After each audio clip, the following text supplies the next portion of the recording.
What's going on, guys? It is the week 5 recap. Oh my gosh, so far into the season already, and man, what a week it was. We saw two huge storylines this week. The good storyline.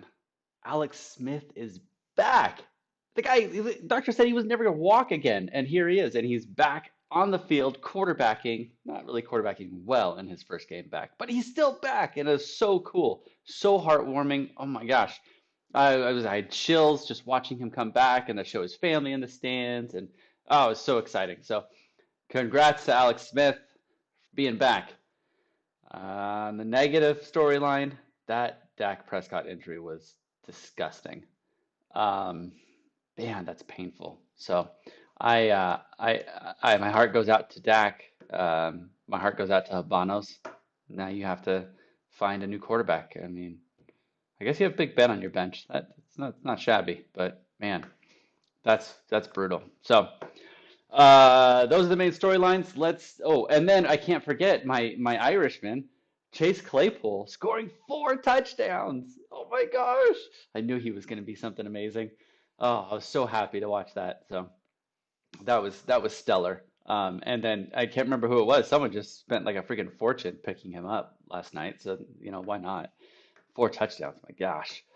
All right, so let's get into the week 5 recap. So somehow I pulled off a victory. Keenan Allen went out in the first quarter with a back injury, and I think honestly that's what saved me. I mean, as a Charger fan, I never like seeing a Charger get hurt, especially like the 13th Charger of the season getting hurt.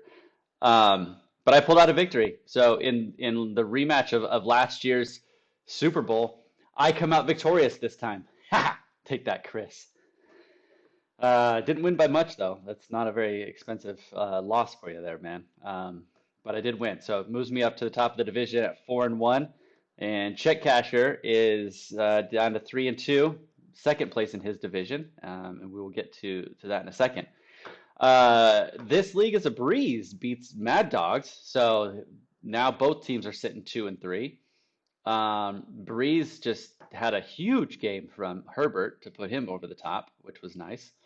And Mad Dog's poor Singletary just didn't even do anything. Three points. Ugh, that's ugly. So good job, Zach. You got yourself a win. In the next game, Don't Panic beats The Walking Dead. Now this one, I feel like all season long we've been looking at Don't Panic's team and we're like, how are you losing? Like, how is it that you have a losing schedule right now? In fact, I'll tell you, I tried to trade rape Willie this week, like badly. And his response was, I believe in my team. The losing is over and the winning is going to start. And sure enough, man, putting up the highest point total of the week, 134.96, almost 135 points. And beating the Walking Dead, who consistently are scoring like the most points of the season. So congrats, Willie. Your team actually showed up this week and showed up big. They proved what they could be, and it was scary. I'll tell you what, it's really scary. Your bench is not scary at all, but your team was scary. Um, the Walking Dead, the both teams now are 2-3. Walking Dead could have won if they had played Brandon Cooks, but I think we all thought that Brandon Cooks was retired at this point, but apparently he's not. So that's a bummer. Joe Mixon just can, ugh, ugh, feast or famine right there, my man. Next game, the ghost of Steve Largent beats Thunder Blender by 9 points. So in the Emerald City Showdown, Steve Largent wins. Congrats, John. You move to 3-2 and third place in your division. The losing continues for Eric, and the losing will continue until morale improves, Eric. Really, both teams could have really not done a ton better. You know, a couple points left on John's bench, but really, I think what did it was the loss of Austin Eckler for Thunder Blender. That hit hard, man. So bummer there. Next game is the Old Man Showdown, the Senior Bowl, right? Horn Dogs just destroys Habanos this week, 126-72. Congrats to the Horn Dog. His team just performed beautifully. Very well done there, sir. Um, yeah, losing Dak was not fun for Habanos, man. That's just brutal. Um, so not really a whole lot to say about this game. Everyone did a good job coaching for the most part. Nothing crazy. Just Horn Dogs had a better team. So congrats, man. And then the last game, Tons of Anarchy beats the rookie Batman and Dobbins 121 to 100. Barrett, dude, this is like what, fourth loss in a row, I think, for you. Gotta make some changes, my man. Um, that's painful. Tons of Anarchy just took full advantage of their new running back, Chris Carson, hitting projections again every week. But really, what did it for Tons of Anarchy was 42 points out of his defense. I mean, my God, man, you scored 42 points out of your defense, you better win. Um, both teams did a horrible job coaching and could have gotten a hell of a lot more points. But I mean, you're really not. I mean, Mike Williams scoring 28 points on Mark's bench. You're not really going to start Mike Williams over Allen Robinson or Mike Evans. So not really a whole lot you can say there. Uh, and dude, the craziness of COVID continues to strike. I mean, a Tuesday night game that we were still questioning whether it was going to happen Tuesday morning. Um, that doesn't bode well for setting your lineup. I mean, Sunday morning, Tennessee staff member tests positive, so we weren't even sure if the game was going to happen. Uh, Sunday morning, we find out that the New England game is postponed.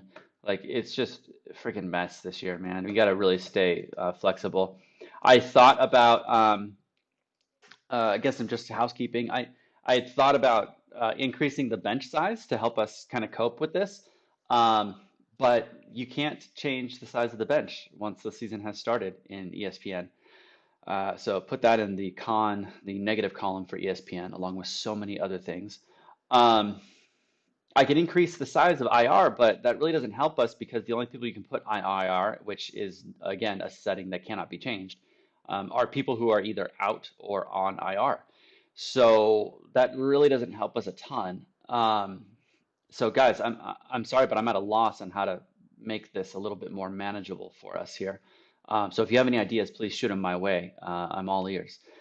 But looking ahead to next week's games, let's see here. Dive into the scoreboard. We have myself and Habanos facing off. That'll be a fun game. Thunder Blender is facing Mad Dogs. Let's see what kind of affects the bye week. Oh yeah, and if you didn't notice, a bunch of teams had their schedules all shifted around. None more so than the Chargers, who are on bye next week. So keep that in mind as you look ahead. So Habanos doesn't have a kicker right now because their kicker's on bye. So that things are looking good for me already, which is exciting.